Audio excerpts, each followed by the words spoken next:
Now that that's finished, hello, my petals. Welcome back to another episode of the Roze Garden. I am your host, Tabla Rosa, aka La Rosa Negra, or Black Rose if you're nasty. And it is Black History Month. First of all, white people, to the back. To the back immediately. Thank you. Looks better already. Now, with me today, I have Kat. You should remember her from last season. You want to introduce yourself? Say hey, say hi, say something to the people. Hey, black people. Whoop. I think it's a couple other people to black people, but that works. Well, I was talking about the people in the front today. Hey, people. That's fair. Visibility matters. This is our time to shine, so don't even feel bad about that. Realistically, any listeners that know, because I made it very apparent in the last mini episode, preparing y'all for this goddamn month. There are things we are having and not having, and what we are not doing is coming for black people. This is our time. This is our space. Y'all got the rest of the year.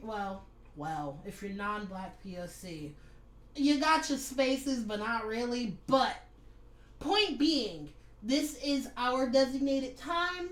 We don't step on your toes, and more especially black people tend to be the most inclusive groups. But right now, I'm imploring us to be selfish because we have 28 days. Not an entire month. We have 28 fucking days. That being said, today we're going to talk about what it means to be black in our black experiences. Now, I want to clarify for everyone listening, our black experiences are not the black experience. She and I will likely not have the exact same black experience. We may have overlaps, but they will not be the same because blackness is not what? A monolith. Thank you for saying it with me. If you didn't, go back, rewind it a few times, say it to yourself. Blackness is not a monolith. We are all unique individuals. We have our own persons and our own personhood. We are responsible for our own actions, and while we're not given the luxury of individuality, we're taking it, at least this month. Thank you kindly. Now, first thing I want to ask Kat, honestly, because I'm sure y'all already know so much about my black experience, because I make sure to sort of drill into everyone's head.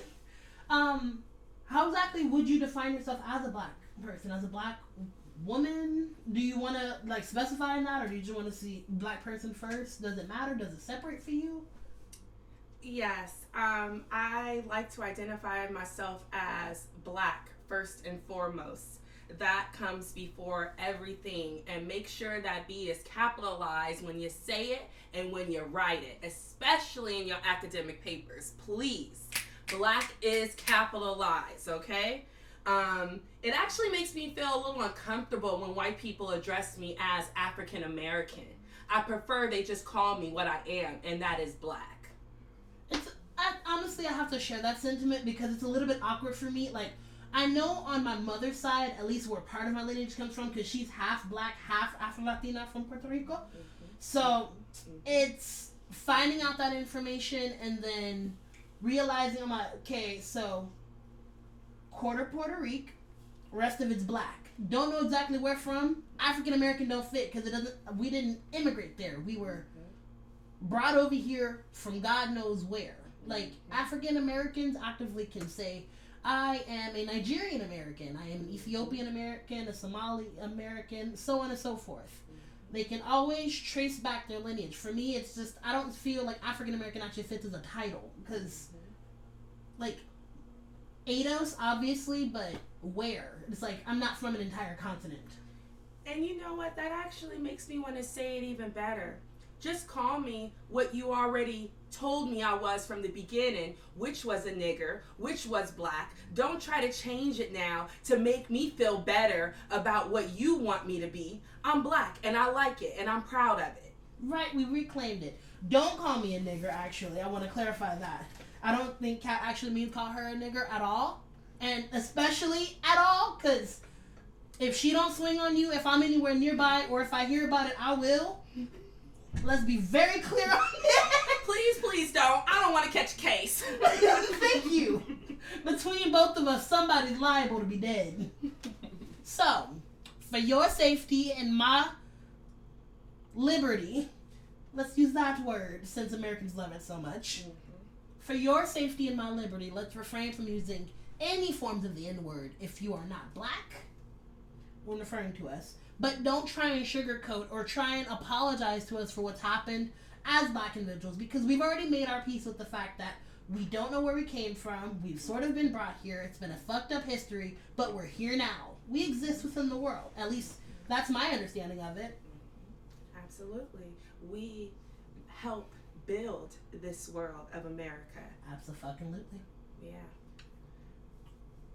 I'd reach to say we kind of own America, but you know what? I'm not gonna overstep a little bit because I'm like, I don't even know if I want it. Like, right.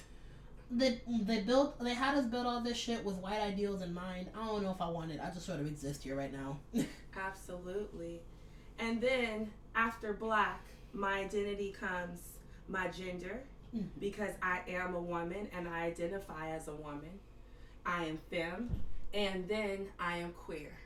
So that's who I am today, and that's my black experience. That makes sense.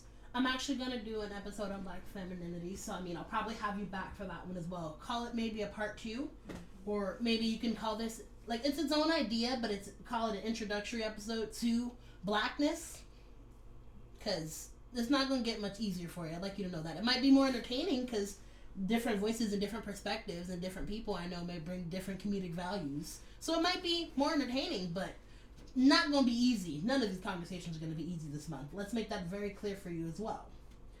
I suppose I should just quickly do the rundown for all the people who didn't catch it in a previous episode. I am also black above all else. However, also, I don't like to, I don't put my identities on tiers because I find them all, I strongly believe in intersectionality, and so with it all being intersection, it's a little bit weird for me because I don't like the phrase intersectionality either, because when people think intersections, they think freeway, or not freeways, they think driving roads, which means you've got 2 cross streets, and I'm like, that doesn't work because I've got multiple crossing identities. Wow, English is hard. So I'm black, and I'm queer, and I'm trans, and I'm plus sized. All of these things feed into my black experience. This means that it's a little bit harder for me to find. It's harder for me, especially than the traditional black person, to find pants and stuff that fit, because while we traditionally have larger hips, speaking to a general phenotype, I have large hips that come with extra weight. And so finding body proportions, they're building body proportions on quote unquote skinny bodies that have more weight, and so they don't compensate for the fact that I also still have hips that come with this body when it gets to being plus sized. Me being trans and black sort of contrast one another, because it's always having to decide when I'm approaching the black community. I'm like, am I gonna put my trans on the shelf, or am I gonna have to fall into my trans and be like, no, I am here, this is who I am, and prepare myself to potentially walk into a fight, potentially walk into an argument, potentially walk into misgendering and invalidation that could trigger dysphoria. There's always bracing yourself for all these different intersections, and it gets very, very tight fitting all these lines together, because the more I think about it, I'm sure I could probably find more and more intersections. I'm a nerd. I'm a little bit privileged. I'm not exactly middle class, but it's a weird space to be in. I'm upper poor class. Or upper lower class, excuse me. Because I realize class as well is defined not just by money and means, but also by access to education. And I've always had large access to education, because I started out my educational career in private school, and then it transferred to public charter, but then after public charter I came to college. So I've always had a little bit more educationally than most people within public school systems. Not by much, though, I'm going to be honest with you. Once you leave the private school system, you can definitely tell the difference. It's not funny. Here. What would you say makes you feel like you're limited in your blackness?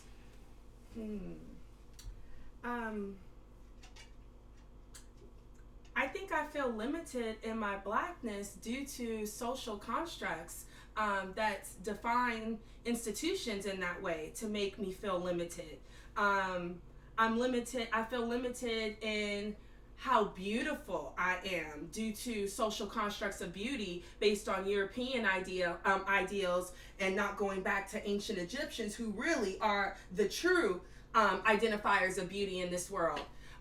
Limited in how I feel about how smart I am, because I have to compare myself to exactly, you know, and whether I know their facts, right? And if I know their supposed gods and their creator of this world. So it's hard for me to put labels on myself or to identify myself within categories because I'm still struggling with my black identity at the hands of white people. Thank you very much. Oh, and if I can tag on to that, it's also hard to like identify my like morality as a black person as well, because you're always made to feel like your feelings or your stances on things are always wrong because you're playing a victim card. So you're coming from a place of victimhood, or you're coming from a place of what's the word? I can't figure out the word for it, so we're just gonna deal with the long explanation. Basically, they're always treating you as though you're this helpless creature, but also expecting you to be able to help yourself. So if decide which one it is. Am I the limp dog that you're trying to help here, or am I the limp dog that can still walk? Like, it's a good and bad to our resiliency they say we have.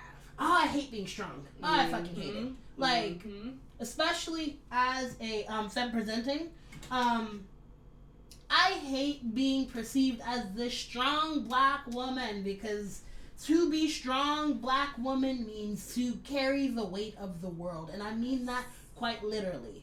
Literally everyone will dump their shit on you, because white people dump all their problems on people of color. People of color then take all of those problems and they're like, well, at least I'm not black, which means it all falls on black people, and then black men get to come home and dump it on the femmes.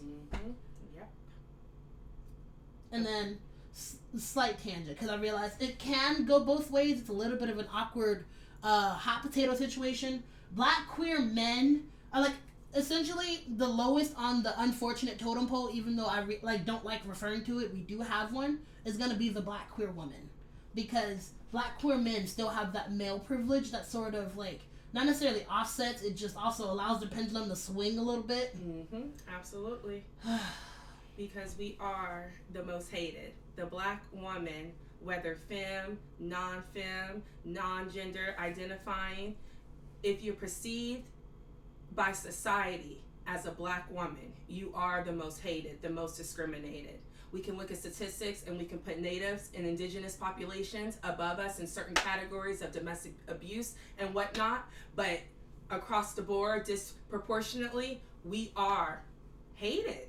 We are hated. And to just turn it a bit, to make my statement a little bit more solution focused as far as my limits go, or how I feel about how limitless I am, having black support networks is very empowering. It is super important to the black experience. And I am very, very thankful for the black support network that we do have in this community here. How small it is still something that we can grab onto to help build us up when we're struggling, living here amongst 83%, over 83% white, that's for sure. Take a breath, release all that, because that was heavy. I do want to, not necessarily, it's not a wrong thing, just more, I don't know if Native American or Indigenous Americans have been given the view of humanity. So it's not like we're hated because now we fought to this point and they can't stop us from being perceived as people. But as much as we have this common knowledge that Indigenous people are actual people, we continue to treat them as though they're literally a fixture to the earth and move them out the way or disregard them and because of genocide within the nation, it's made it easier to treat them as a fixture. Whereas with black people, we're a minority, but also we're a large enough minority to at least stand for ourselves. But do you think that maybe that's a privilege and a added layer of safety in a way? Not to say that there's still no struggle in who they are and what they go through, but the fact that maybe they kept themselves to themselves, and it kind of protected them a little bit more than us, who didn't have that type of family because ours was so broken and so torn into. Does that make sense? I totally get you there.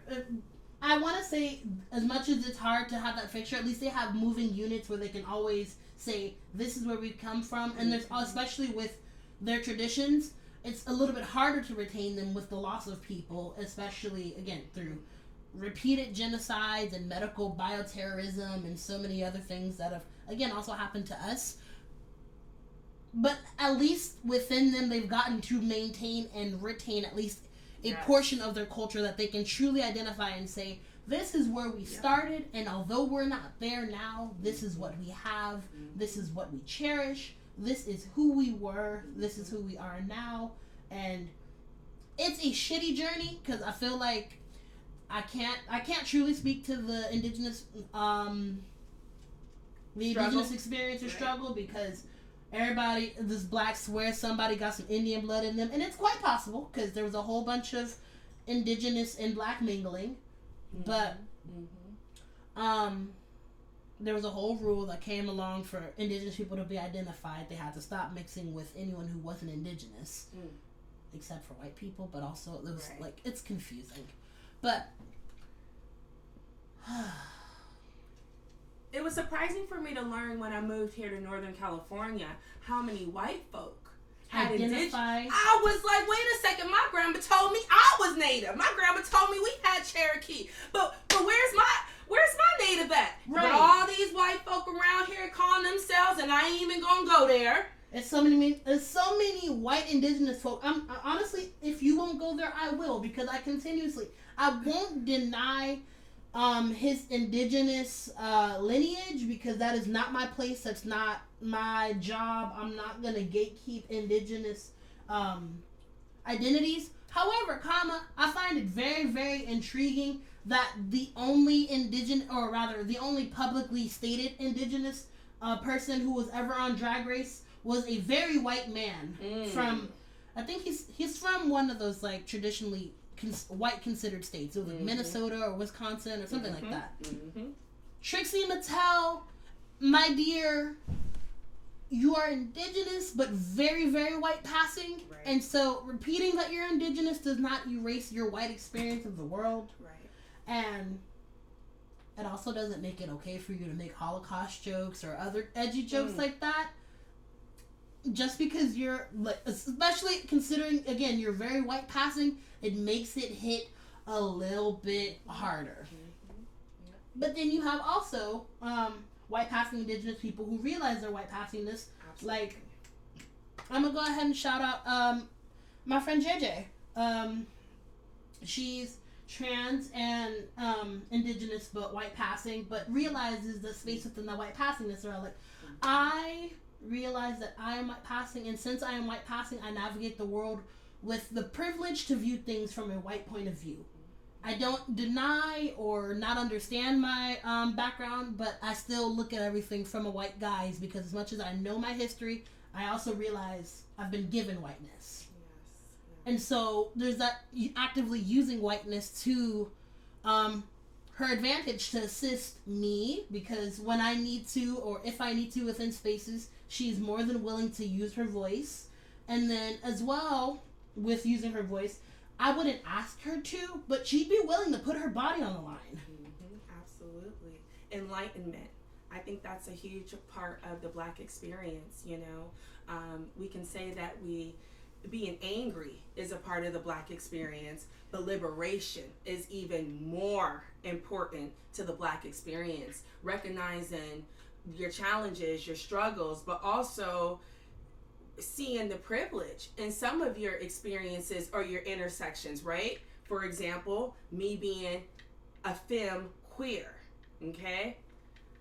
People look at me and they automatically assume I'm straight unless I have some identifying piece on me towards the LGBTQ plus community.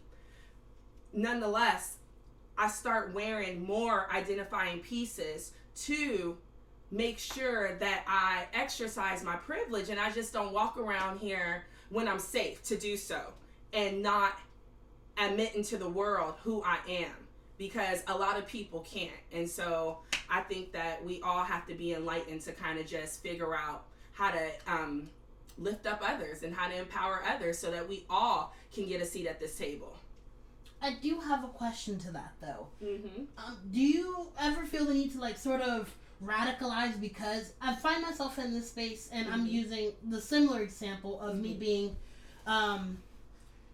trans queer but very, very femme presenting. I sometimes feel the need to, like, act overtly masculine, even though I'm still regaled to, like, this tomboy or, like, butch woman role as opposed to my actual trans identity, because I guess they don't realize it, but also it's not something that you truly can realize unless I drop trow in front of you, in which is still sort of awkward. Yes, I do. I don't fit in anywhere. Right. So when I get with my LGBTQ folk, you know what I'm saying? I already know I'm the little baby of the group. You know, and it just is what it is, you know? I'm a baby in a lot of groups that I'm a part of. But if I wasn't always looking at myself with a little magnifying glass because I went to school from day one with white folk and was always the only black girl in class, then maybe I would feel more accepting, right? But yeah, I think that subgroups is always going to be hard to kind of get to the top of if you're not fitting into that norm, because there's always a norm, even of the not norm. You know, that's exactly, I just had this conversation within my group chat right now. I'm all like, everyone as a human, like, wants to strive for normalcy. Now, normal is objective in the general society, but subjective to your experience, because normalcy, for, like I explained, it depends on what you've been socialized into, borrowing what I've, like, the terminology that I've learned, because I've known this knowledge, I just didn't have the words for it. Normalcy is dependent on what you've been socialized into. Because, for example, it's real fucked up, but to white supremacists, that's a normal for them. Right. So, it all just matters on your perception of normal. And so, pushing that boundary for me is always like, do I want to buck against it, or do I want to actually sit in my normal and be like, okay, this is what's normal for me. It may not be normal for you, but this works for me. Or do I want to go, nah, this is what's normal for me, but I want to make you even more uncomfortable, so I'm going to amp it up a notch or two. Dr. Tia Harrison of Sacramento, Safe Black Space, if you ever want to tap into that, she gave me this, and I put this on my mirror, because this is what I have to wake up to and remind myself as a black queer woman in the United States of America. And it's questions. Is this good for me? Is this good for black people? If the answer is no to either question, don't do it. I'm both with her and conflicted with that, because to be, again, it's that whole situation with contrasting in identities. To be queer sort of doesn't seem to be good for black people, although, like, in reality it is, because, like, it has nothing to do with the black experience, but in theory they seem to have this practice of it ruining this black image, so it contrasts with what a lot of the black community sees as this, upward mobility and movement of blackness. Yes, there's lots of conversations about our men aren't strong enough right now, and how queerness is taking over. I agree with it, men not being strong enough, but not in the context most people would think. I think they're not strong enough, not necessarily just because of the lack of father figures, but also because of the lack of accountability we as a community refuse to give these men. I meant in particular to queer men. Ah, I see. Oh yeah, the femininity within their identity. Yes. I see. That is destroying the identity of a strong black man, right? Ah. So yes, those conversations have been around and are coming back around, and I guess that would apply to this. But I feel like my queerness is good for black people. We need to expand and enlighten. That is a part of the black experience. We need to keep growing into the likeness of our creator. And if we go all the way back to Ma'at, okay, from our Egyptians, we will see that there was lots of what we interpret as femininity existing in our male genders of the population. Honestly, and then also it spells into more respect for both spaces within the genders too, because with men being able to accept femininity within themselves and the realization that they're not just men, like no one is completely masculine or feminine. We have our own balances and like quantities of these identities, and even neutrality in between them, because it's 3 sections. Sometimes you're not masculine or feminine. You're just in this weird space where you're like, I exist. Yep. Once you begin to accept these things, you begin to accept your other counterparts, which makes it better for everyone. And all of those experiences are our experiences down to our roots. We've been stripped from those experiences. We've been told to be ashamed of those experiences, and we need to get back to that. That's... this is so beautiful. Now, I am going to be a little messy, just to the black experience. Do you feel like, do you believe in the concept of a black card? Well, that just goes back to normalcy, right? What's your definition of the black card? Maybe in your household it was eating lobster and steak every night, right? Well, maybe in the other household it was knowing that you need to sometimes mix that water in that lotion container when you start to run out, right? So that's also the black experience. It's struggling between, am I too bougie? Am I too educated? Am I not hood enough? Am I not ready to take a freaking case if I need to? It's a struggle. You're so right. I do think the black card is real. I just, think it's several black cards we could wear. We could own. It ain't just one black card like the American Express. So it's like Visa. We got our different tiers of, well, not tiers of blackness, but different styles of blackness. Yes, thank you. Because we are diverse. It's all money in the end, but it's different types of money, or different ways the money is doled out and spent. Yeah. I kind of like that, actually. But circling back to it, I will say, because I'm going to do the whole proper thing. To consider struggle, to be a part of blackness is anti-black, and we have to consider that. Yes, I'm aware, especially now because it's a TikTok circulating. But, I can truthfully say, I refuse to eat chitlins. I don't care how. I don't care how fucking down bad. It could be the last thing on this planet. I am not cleaning. I'm not touching. I'm not smelling. I am judging you if I see you eating it. I'm sorry. This is my truth. I can't do it. Yeah, I'll take somebody black card if they tell me they don't like collard greens. You done. Get out.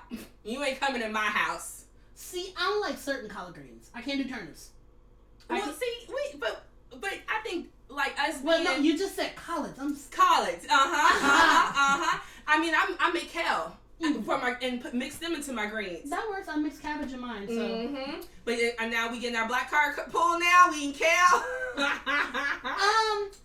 There's a so I'm gonna do this too. There's a misconception with our diets that to be vegan and vegetarian, any of that is anti-black. First of all, we barely got any meat, so most of our sustainability during both slavery and even back to our time on the continent, we weren't ingesting meat like that. Most of it we were eating crops because we were in Central Africa, or like if you were native to West Africa, you were fishing. But if you were on East Africa, if you weren't near that peninsula, again, you were doing crops. You would trade with people to get meat if you could get it. If you didn't, you were eating vegetables. Why all of a sudden do we need to have steak with everything or some sort of meat? Like, I feel like that's something we should address within our own black card evaluations, because I do feel like black cards should be sort of like report cards where it's all like, what grade did you get here? Because sometimes my rhythm do be fluctuating. I'm not even gonna front. I got a C last week. You ain't got Africa drums running through you? The motherland? Not last week. I crunched my knee, said, ooh. Okay. You just gotta get back to your roots. Get them greens in you. Do you feel like your parents have shaped your black experience specifically? Yes, absolutely. And I've had various parents depictions of what the black experience was that's been handed down to me from my mom and my dad. My dad was very Afrocentric, and I learned who Asada was when I was 13 years old. You know, read her autobiography. Stolen Legacy has been a book that he's handed to me since my teenage years that's still in my library. However, my primary parent was my mother, and she is a snowflake. So that kind of affected my black experience because I tend to water down a lot of that Afrocentricity that was handed down to me. For the sake of being palatable for white folks, or do you do it for your own sake? For the sake of being palatable to white folks that I was going to school with, to fit into the social environment my mom was raising me in. And then, you spend time with your cousins and your aunties, and they all live in the hood in LA, not in the valley with the white people like you. So then you gotta, deal with the whole, you talk too proper. You sound like you've been out there with the white folk too long. You high sedity. Right. You too good to drink Kool-Aid. Let's get the queen some champagne. I hated that sentence. I really did. Yes. So, yeah, I would think that my parents really, really did shape that. And I will say that I do wish that I would have paid attention more and dived in more to what my father was handing down to me. But I'm glad he instilled it in me, because when I got older, I came back to it. I feel that. Mm-hmm. It's a little complicated, my experience. So, my mother, very pro-black, very much a pro-black experience she instilled in me. However, also I have to acknowledge as well, she had the liberty and luxury of being incredibly pro-black because she is a light-skinned woman. And on top of that, she was a light-skinned woman in the 90s. So, not to say that it wasn't hard for her, but she could be out in these streets going, no justice, no peace. And, it wouldn't have been as,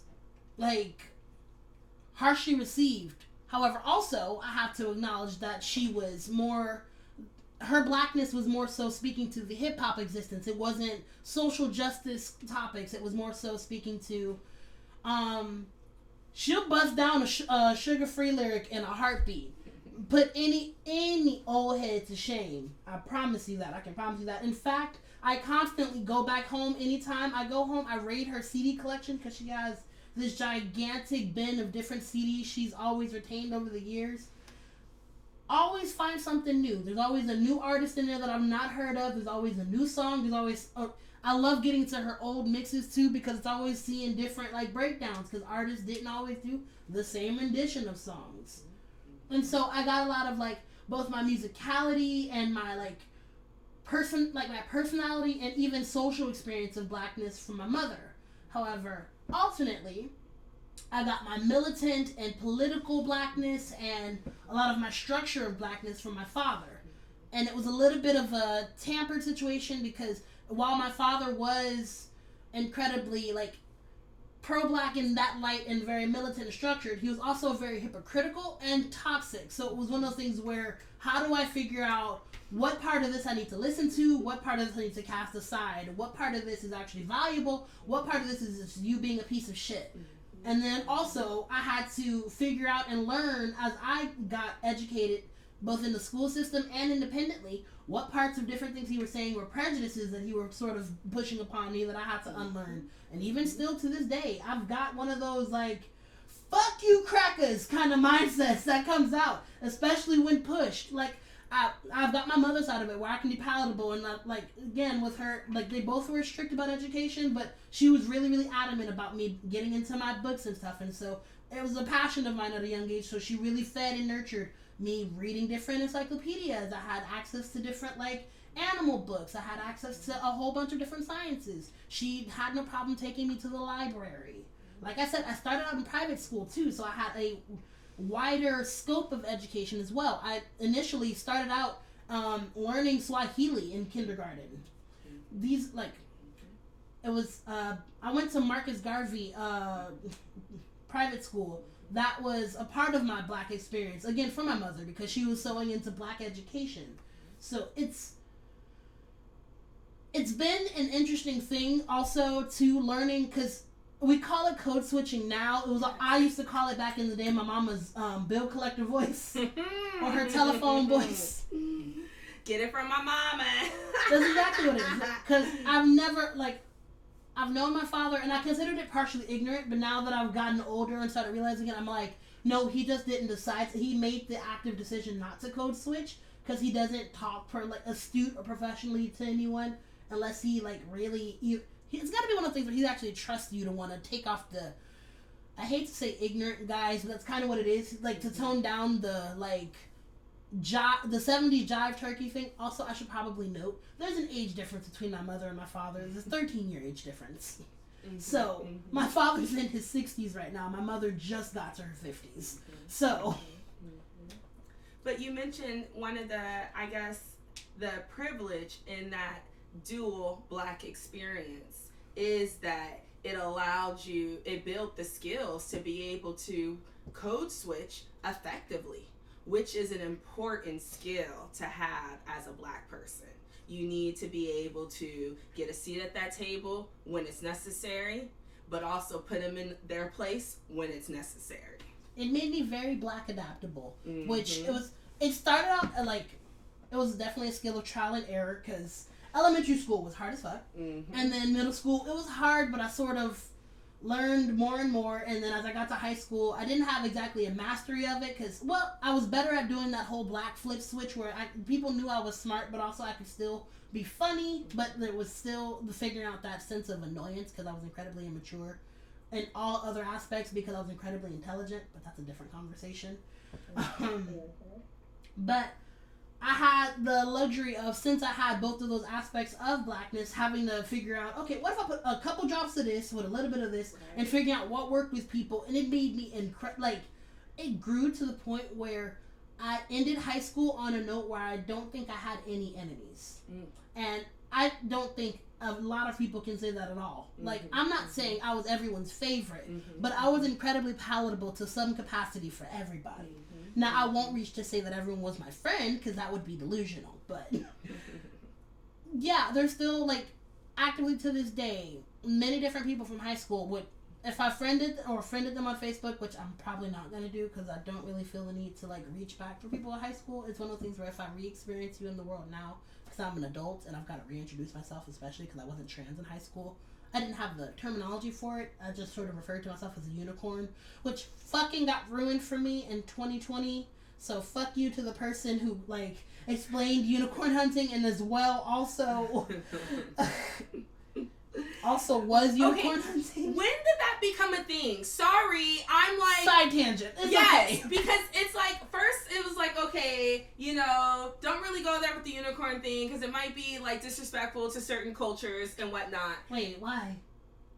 Because I guess it has some religious or spiritual aspect to it that's utilized in a group of people that I don't really have all the information with. But it was kind of like... I'm going to be problematic right now. I'm going to say, if you don't know all this information and you can't really put your finger on who it's offensive to, and ain't nobody really been able to tell you where it comes from or why it's offensive, fuck out of here. Well, if I can't remember it now, doesn't mean that I didn't remember at that point. That makes me remember it now, right? Right? It's about facts, right? Going back to the facts. But now, I'm reading Unicorn has this other definition in the world, and that's kind of bothering me too. Right, because like I said, I used to identify myself as a unicorn in high school. I'm like, I'm not quite a boy, but I don't want to be a girl, so I'm not your sex slave. How about that? Right, that's a whole nother thing. Now it's a whole thing of unicorns being this special creature because they're willing to hook up with a couple. They're the ones that you, like, people out there who are into threesomes, down with threesomes as a third person in a couple, you are a unicorn in this new capacity. Right. I am not, and I am not comfortable with that. And I hate the fact that, I mean, I understand language is adaptable, but I hate the fact that I had to find out that way. Right. Thank you, Netflix. Oh, you learned from Netflix. I learned this from a Tinder interaction. Basically, I matched with this guy. We were having a great conversation. I'm like, oh my God, thanks.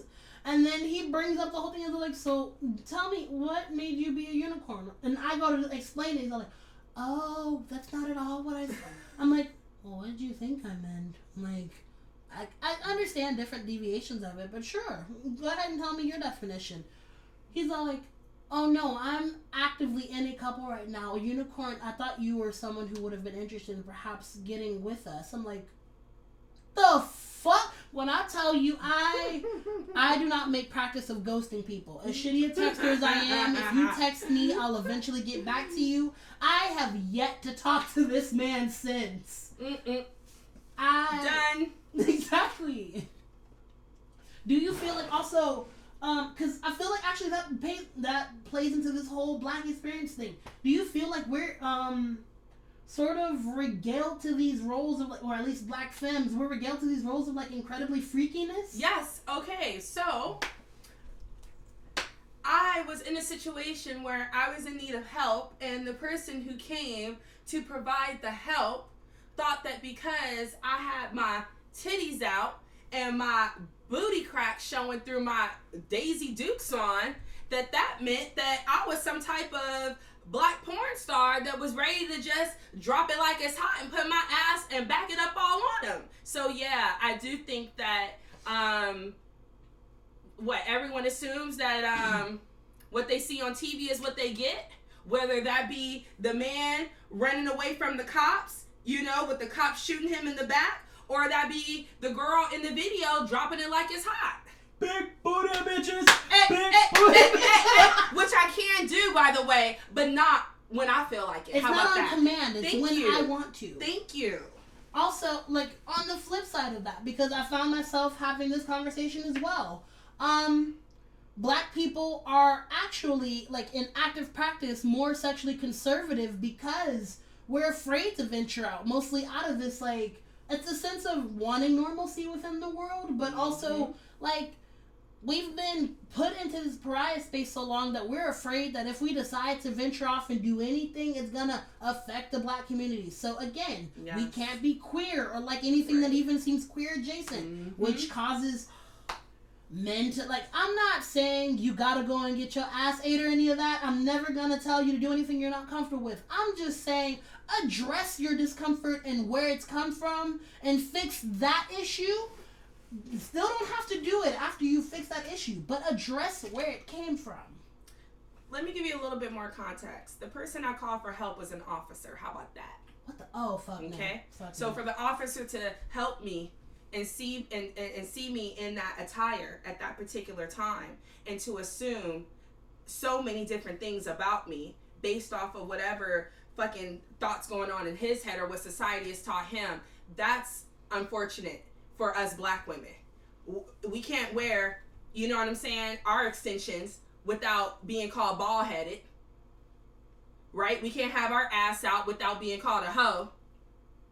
So just a little bit of context. That's not okay. That's not okay. So, but there's also that double standard there too, where at least, like, it's, I won't say at least because it's still a terrible thing, but non-Black women at least have the luxury of still having a semblance of attractiveness. It's one of the, it's weird with sexuality for Black women because we're treated as though it's a beast like this, where it's like, you know, you got ass and titties, but you're not necessarily my first pick. So it's like, I guess I'll fuck you though. It's always how it sort of translates in actual practice. It's never an actual, I actually want you as a person and as someone I find attractive, or damn, I like that body. Damn, I'm trying to get with you. Even as perverse as that is, it's more. It always feels like it's a, you know, I don't normally hook up with black girls, but like, you're not so bad. Before Katy Perry kissed a damn girl and turned America crazy, Janet Jackson flipped her titty. Is that where you're going with this? No, where I'm going with this is that black women would look at me as if I wanted to date them just because I was queer, as if I'm a hypersexual person being queer. But once Katy Perry kissed the girl, then everyone was. Then it was all okay. Hey, it's a big party. That offends me. Talking to the white woman side of things, even still, Madonna walked so Katy Perry could run. Right. And Kate, and that's me referring to white women side of things, because even still, there are black women now are on their feet doing the work in queerness. Angela Davis. Yes. Wait, yes. Is Angela Davis? Was Angela Davis queer? Am I thinking of the wrong one?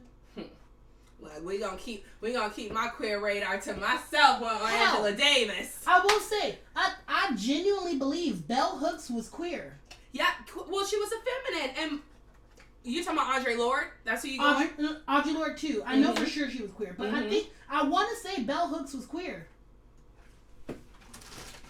That's hearsay. Don't quote me, but these are my theories.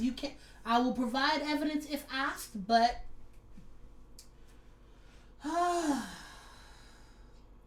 let's get into these questions. Let's go ahead and start picking petals.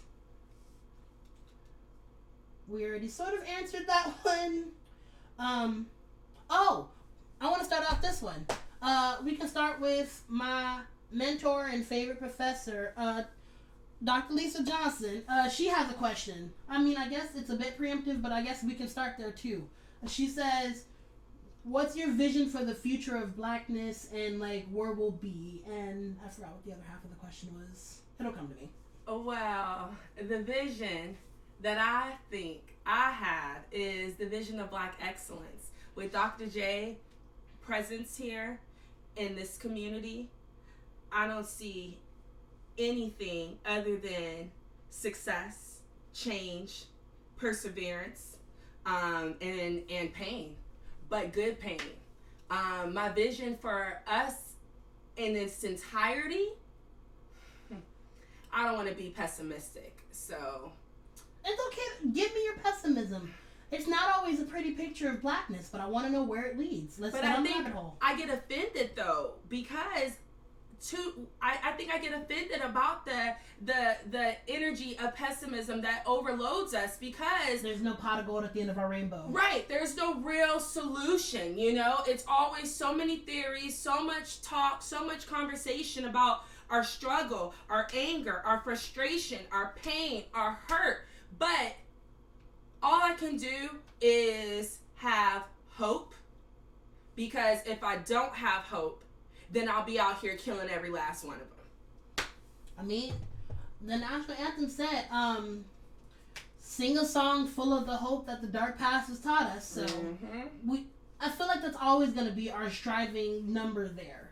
But for me to answer that question, in terms of what's to come in the future, I have a hope of, like, I am a part of different communities like Afro-punk. I dip and dabble because I'm a very versatile individual. Kind of, I feel like it's a funny joke. I am a gender non-conforming, pansexual, mixed individual. I have so many alternate, like, I never know what I want at any given moment.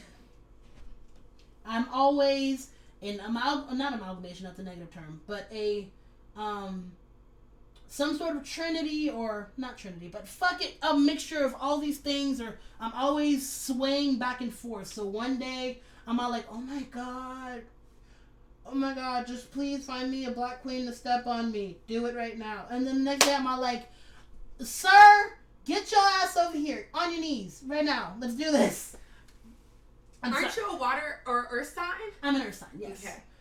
I'm an earth, sun, and moon. So Mm-hmm. Flowing. I am. Moving. Mm-hmm.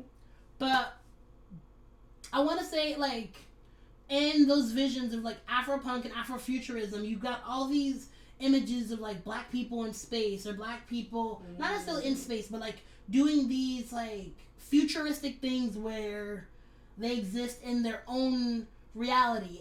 I like that for us, because I'm not saying segregation's a good thing. However, I do acknowledge and will bring to the forefront always the importance to maintain a black space, because we do not have these within the world. And within that black space, I want that to be the future of our blackness. Within that black space, we do amazing things. And I'm not like, we can't, because honestly I think we should, at least parts of it, gatekeeping blackness for ourselves as black people. There are certain parts of our culture that we share, and there's no other culture in the world where we feel entitled to their entire culture just because they exist. Like Latinx people within different denominations, Mexican people, for example, although it's a little bit complicated. We celebrate with them with Cinco de Mayo, for example, but we don't go to the, or like Cinco de Mayo on Dia de los Muertos, but we don't go to them in the middle of their, like, Independence Day and try and, like, bombard their carne asadas. Like, well, white people still have sort of taken a monopoly on tacos, but that's because they stole our identity. They have stripped us of our culture, where we come from. Those are things that I've noticed that other people still have. They still can go back to where they came from. They still have family members. First generation, second generation, third generation. We're freaking 300 and something years out from our generations. Exactly. So it's really a privilege that I've recognized that those people have that we don't have. That keeps them unified within that keeps them rooted to where they come from. We don't have that, so yes, we get it taken advantage of, and we get it stripped away from us until we learn. And then they try to tell us what we're learning ain't real because it wasn't documented. But also, even speaking to the Latin experience, they have a history-ish or history-esque, because even still they were colonized, because they initially were indigenous people, and with them having indigenous people, they were indigenous people that had the Spaniards come in, and we were fucked up to the indigenous, and we still are fucked to the indigenous. But reading back on some of the stories, when I tell you the Spanish were fucked up to the indigenous, of course. The first story I learned of, like, Spaniards and the indigenous was the story of the I forget which settler it was, but one of the Spanish settlers came over, and they saw this woman giving suck to her baby because baby was there. Spanish settler had their dogs with them, snatched the baby out the indigenous woman's hand and fed it to the dog. Spanish colonization is brutal as well. They do not get any type of leeway versus European white colonization, so to speak. However, they deny that we are part of their history as well. Even though there are several different documents and different, like, realizations, and it's a weird thing now we're facing within the black experience of, like, Afro-Latinos coming to the front. And I love the fact that, because everyone knows, especially before the actual term Afro-Latino came to light for everybody, we always knew that nigga named Juan that grew up around us, or for some reason you had fucking Jaquan Gonzalez. Why your name Jaquan but your last name Gonzalez? I don't know, it just is. You wouldn't have Santeria if it wasn't for those African religious traditions that came through with us as slaves when we were plopped down into your countries, okay? It's a combination of Catholicism and Yoruba, which was from West Africa. So we are intertwined into so much of this Buddhism and Santeria and all of these high spiritual religions, and ain't getting credit for nothing, all because we can't prove to them that our culture and our legacy was stolen. And then when we try to prove it, they go out of their way to discredit it or just won't accept it. Exactly. But we have to know. We have to know because it's in our soul. We have to know because it's in our spirit. We have to know because it gives us at least a semblance of belonging. Absolutely. And we learn from those black spaces. We learn from Freedom School. We don't learn at the college. We don't learn at the church, the black church, the African Methodist Episcopal Church. We don't learn there. We learn in our black spaces. I got to disagree a little bit on that one. I actually did, well, my church was a black space. So I had the luxury of, it wasn't a thorough learning like everything, all aspects of our blackness and different touches of religion and whatnot, because, again, it was a church, so it was, I'm conditioned and I find myself drifting slightly towards agnosticism, but it's not exactly, I don't know exactly what to call this, because I still believe in God and the concept, or like the single overreigning deity, but I'm open to the idea that other deities exist that exist under the supreme deity, and that's what I'm learning now. Kind of like, how exactly is it just one God that manages everything, and then on top of managing everything and everyone, like, there's a lot of questions and conversations I have and different things, and so I'm like, I feel like you're up there because there's too much favor and whatnot that have happened in my life, and this is what I've been trained to believe this is. So I'm gonna stick with it because it's worked for me. However, also, I'm not so oblivious to the world around me to believe that everything in this fucking book is exactly how I'm supposed to be living. Because this book was written by white men so many years back and then rewritten by another man because there are so many different versions of the Bible, and you would think they say the same thing, but they don't. The AME church taught me that Jesus is white. So, what kind of fucking African church? I mean, is it most black churches you walked into? Is Jesus black on the wall or is he not white? Okay, fair enough. But also, I don't feel like that's entirely the fault of black churches. I feel like it's also because a lot of there's no enlightenment. Well, not just no enlightenment. There's no education, or there's a denial. Well, Jesus, that's complicated for me. Like, Jesus was black, but also Jesus could have been Middle Eastern by, like, we knew he had hair of wool, but we don't know exactly what that means. Did he have, like, a 3B hair and it was, like, wool, but it was, like, that pretty shit that we love to glorify so much? Or did he have, like, steel wool, like, Brillo pad shit? See, these are important questions. My mother to this day will never let me live this down, but I have a legitimate question. I'm like, did Jesus have corns? Because he walked around with fucking sandals on all the time through this dirt and dust. He had to have had blisters and corns. His feet couldn't have been soft. Especially when that woman how was that woman not bald-headed? Or she must have had some strong-ass hair or something when she washed his feet with her hair.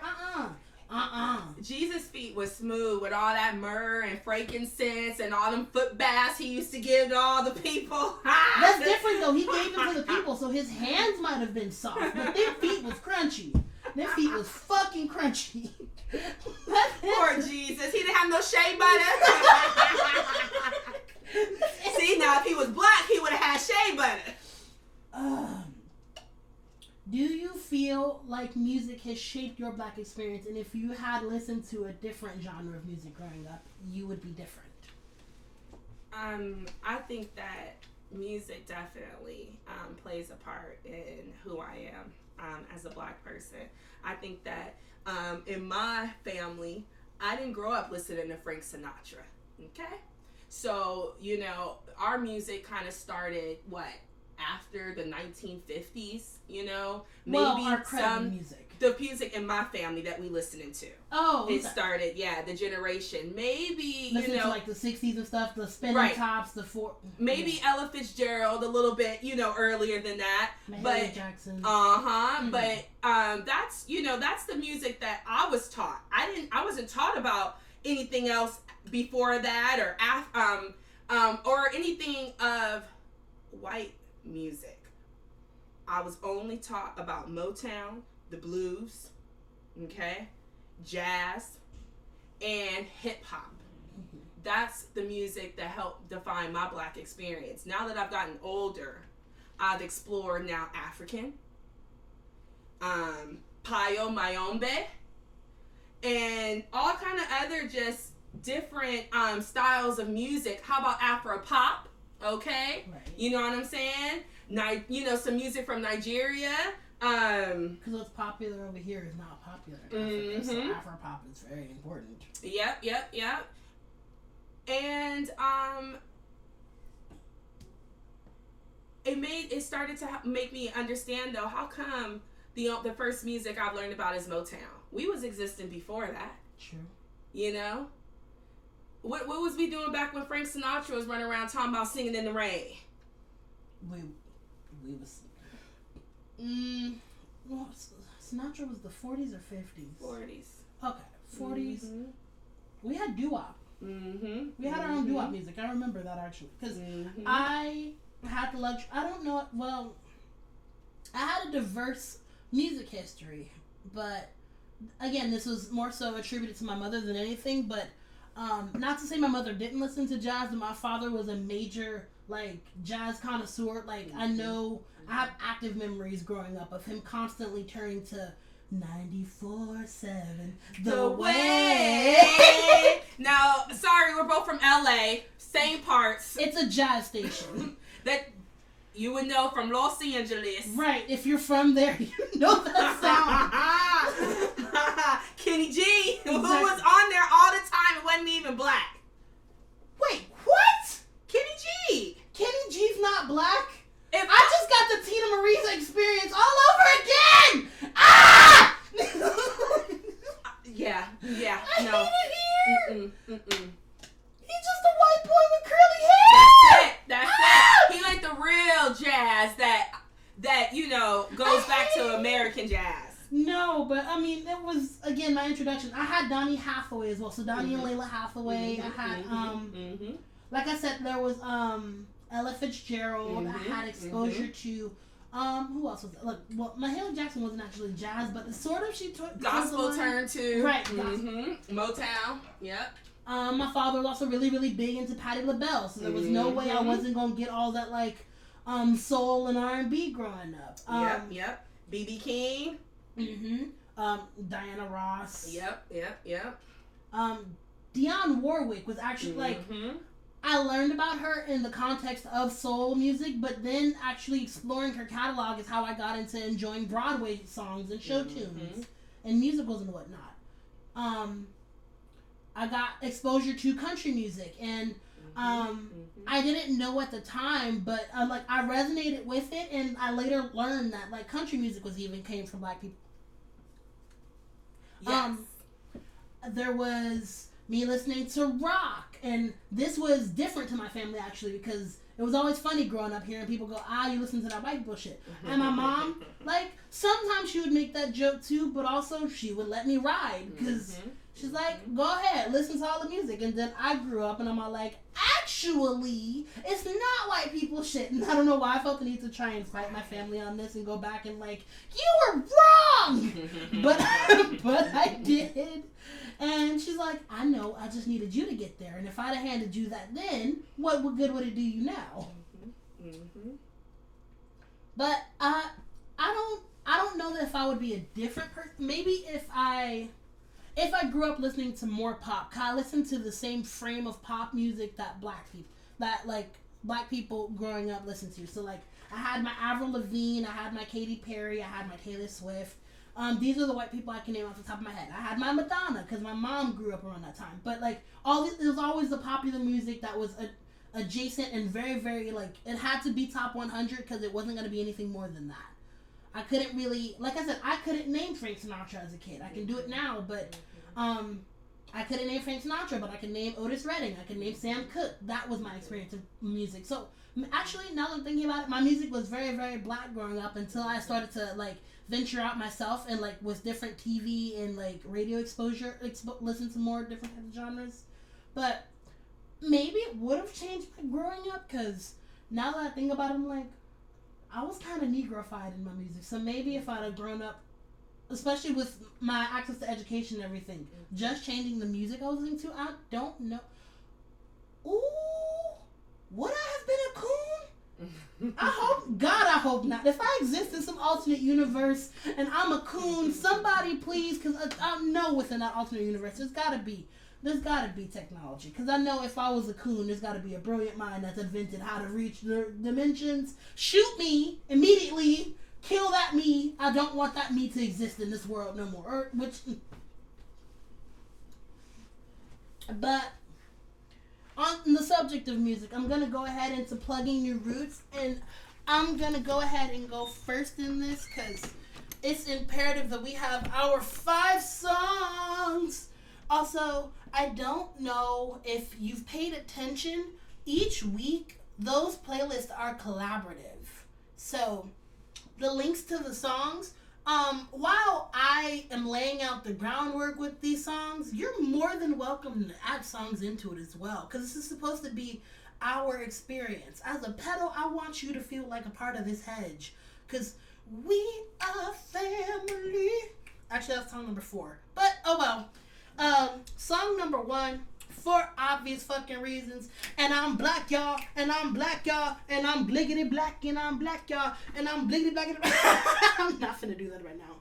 I should probably clarify. I promise I'm sober. I'm on this weird natural high, but I will be high later. Because this is being recorded during the daytime. As soon as I get off work, I am about to be zooted, booted, and cooked up like fresh rice. Second one, because I'm going on the same train here. Actually, maybe they can be co-number ones.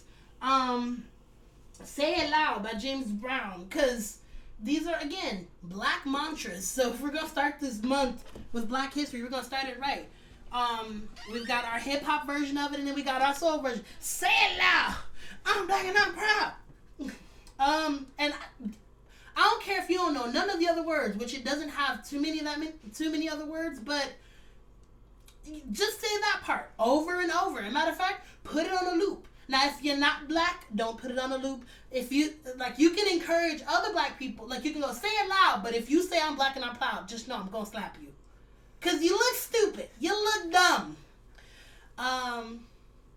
Actually, you know what? We'll alternate. Since I did my code number ones, I did, Kat, do you have what will be your first song for Black History Month? Take Me to the Alley by Gregory Isaacs. Who this woman? Oh. It's a good song. It's a good song. And he sings of a lot of things that speaks to the black experience. And my great auntie, who is a priestess of the Ife tradition, introduced me to Gregory Isaacs 2 years before she passed away, just December 26th. And if you tap into him, start with Take Me to the Alley and let him drift you into another space. I'm actually gonna have to give that one a good listen because I'm not familiar. I'm not even gonna lie to you. For number 2, I want to say, again, speaking to Mr. Hathaway, I'm gonna go with one of his all-time popular songs, "Song for You," but not in the guise of romanticism like the song is. I want to paint it for, again, our blackness. So it's more so looking at yourself in the mirror as a black person, and within the world, you've done so much for everyone else, so you're coming home and you're giving yourself this ballad for yourself as a black individual, and you're cradling and making love to your blackness, because you've got to love all of your black existence, because sucks to suck, you are going to be black above everything else. As much as, like I said, I prefer to coexist in my blackness, but it's always going to be black before all those other things. It's going to be the very start of the entirety of my phrase. Because if I don't open my mouth, if I don't say nothing, black, maybe femme, will be the first part of my existence.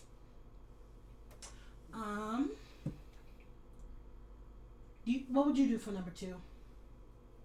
So we got a new electric slide out there if y'all ain't tapped into it. And you know that Jerusalem by Master KG. I think that's a good Black History song. Learn that new African electric slide. I'm gonna have to learn that one. I gotta dance. I gotta do the electric slide, the cha-cha slide, the wobble. my ankles. And you look, February comes before hat season, which comes before the fucking cookout season. And if everything goes as planned with this new administration, which we're not happy about, let's be very clear. We settled for Biden. This was not our choice. We are not content where we are. We still strive for upward mobility. But assuming everything goes well, I don't need another song to dance to at the damn cookout. Why would you do this to me? It's a good one. It's a good one. It's a good one. Song number 3. Ooh.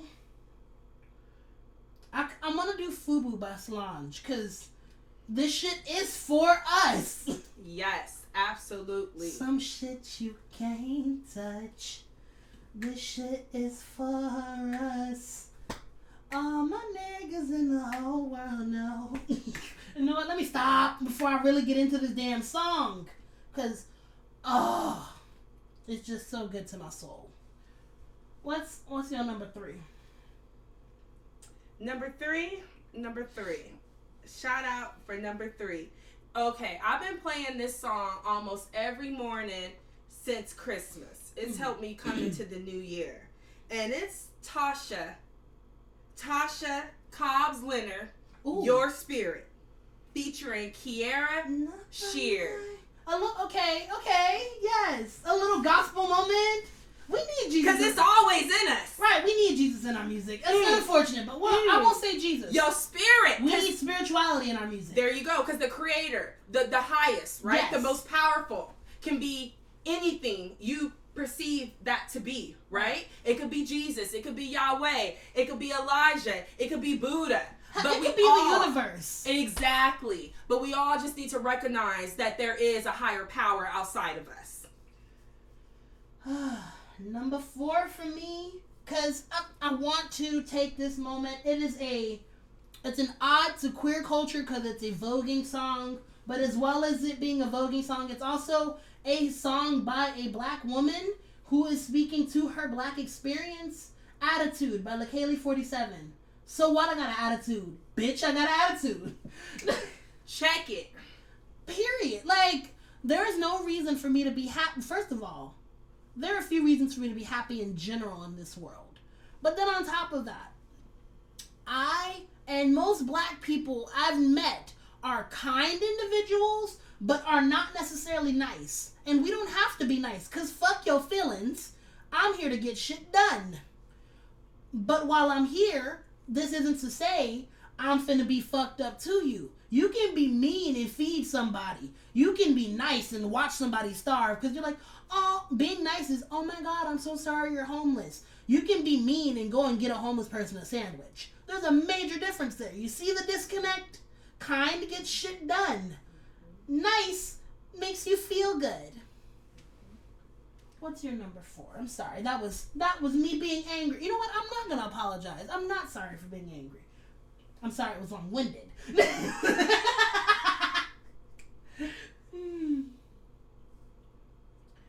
right. I want to bring us back to something that fed my soul when I was growing up.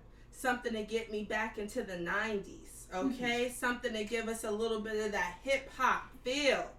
Tell Me by Groove Theory. Tell me if you want me. Yes!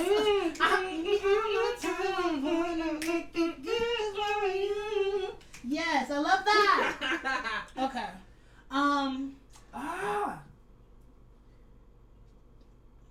Any particular reason behind that, or is it just a vibe? The vibe, yes. The parties that, at grandma's house, everybody drinking, playing spades, playing dominoes, kids running around, everybody full, fried chicken, ribs, the cookout. Right. For my number 5, I want to do this song. Black men, I realize in this space right now, a lot of you tend to feel attacked. And I'm not going to lie to you. We're not attacking you. We're attacking a lot of major facets of your character, because these are things that you've been allowed to sit and stew in for far too long. And And so now, for us to thrive and truly exist, we have to call you out and make you better men. And I'd like to make that very apparent. Us calling you out on these things aren't us bashing you. It's holding you accountable so that you can be the kings that you proclaim to be and that we see you to be. Brother by Angie Stone. Yes. It's an acknowledgement to the versatility that our brothers have, because y'all are an amazingly diverse people. But on top of you being an amazingly diverse people, you do, like, there are so many brothers behind bars because of a system that's built to, like, oppress. What police brutality is to men, the medical system is to women. So we're not, believe me when I say we're not oblivious to what's going on. We love you. Absolutely. Yep. What you got for me, Kat? Oh, okay. So, with it being Black History, okay, let's introduce some of our African artists, okay?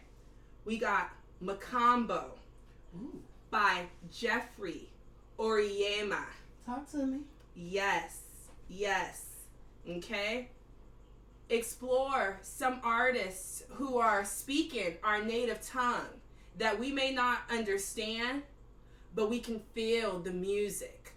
We can listen to all those beautiful instruments, right? That West African harp that they're playing so melodically. And just feel the spirit, feel the positivity, feel our people through us. If we can listen to Spanish music, Despacito, then I think we can tap into. Well, actually, I'll lend a little bit of agency. Despacito is reggaeton, which comes again from an African. There we go, because we recognize where it all came from. A lot of Caribbean music, or Afro-Caribbean music, has a lot of the similar beats and whatnot, and it's sort of been translated within different Latin communities, but it still comes from African music. Yep, absolutely. There's an honorary mention I want to do, because actually this is my friend, if you remember Destiny from episode 1, she put me onto this song because we were listening to music and I fucking love it so much. It's actually a Nigerian disco song from the 1980s. It's called Only You by Steve Manite, or I'm not sure exactly how to say the last name. God forgive me. That's my honorary mention. I'm gonna throw that in there. I really want y'all to vibe to it, because when I tell you the song came on, I'm like, I fuck with this. And my experience of black music was black disco music, I should say, was Sylvester, Donna Summers, you get me? Earth, Wind and Fire, that kind of stuff. Kool and the Gang. That was my experience. So to hear that disco was worldwide, that snatched me bald. I'm like, I mean, niggas have been great, but niggas is great. And now we've reached our final segment, turning a new leaf. Kat, do you have any advice for my black people? I guess this could be about going into the month, specifically for Black History Month. This could be about the black experience in general, things that you'd like to impress upon them to maybe take, maybe even something that you wish you could have said to yourself. I think that if we all just learn a little bit more about our contributions to America, our contributions to ancient civilization, if we become more aware, become more educated, more enlightened within ourselves, and we do our self-work, it will contribute to the benefit of us as a whole and humanity. I love that. Actually, I really do. For me, I want to encourage us as black people to break cycles. That starts with if you're grown, or maybe not even if you're grown, if you're a child too, respectfully, because you know how to do it. Present the topics with your parents about ways that they're ailing you. If you can find ways to make them listen, or at least bring it to their attention. Or if you're unfortunately not in a space where your parents are going to listen to you in ways that they're ailing you, then you remember this and all the ways that you've been ailed so that you can go to therapy, because therapy is not a white people thing. And we've began talking about mental health, but I need you to really like double down and truly like believe it and actively act on it. Go to therapy, do the work on the things that you had ailing you so that you don't continue spreading this to the next generation, because we are our first impression of the world. We are our first black people in the world because we have our family first, and on top of that, like if we have children, we are going to be the first black people our children experience. We want to give them the best experience possible. That means we don't want to start out with like yelling, because we need to teach them, while our voices do have range, we don't want to teach them that the upper decibels and upper range of our voice is the casual voice, because we want to be able to teach them that their voice should have range and flexibility, and that they can go from down here and chilling and without being high. They can be up here and excited without being drunk and turned up. They don't got to be angry. They don't got to be at a party. They can learn that. That's also called projecting and having that versatility in their voice. There's a full range there and a scope that I really think we should truly exhibit. And so many other different ways we can break cycles. Being like sewing into our women the fact that they are beautiful, not just strong, sewing into them that they are beautiful, that they are intelligent, that they are enough, that their bodies actually matter, that we are listening to them. So many different things that we can sew into one another. So many different cycles we can break. I want you to try and find as many as you can. Break all them bitches. Make you a pretty new circle. Start a new cycle if you can't find one to break. And then when you finish that, go and hug somebody. Because damn it, and I mean that non-gender specific. Men, do not be afraid to hug another man. Women have no problem with that whole gender specific thing, but I needed to make that specific because we are perpetuating, again, break the cycle of homophobia within and like toxic masculinities within our communities. We gotta love ourselves, y'all. To borrow a phrase from Monique, I love us for real. Yes. Where can the people find you, Kat? Right now I'm hiding. That's fair. Right now I am definitely hiding. But in the very, very, very, very near future, you will be able to connect with me via Facebook under Kat Chico and other social media platforms. So I'll go ahead and make sure, like, I won't do it right now because Kat's, like she says, she incognito right now.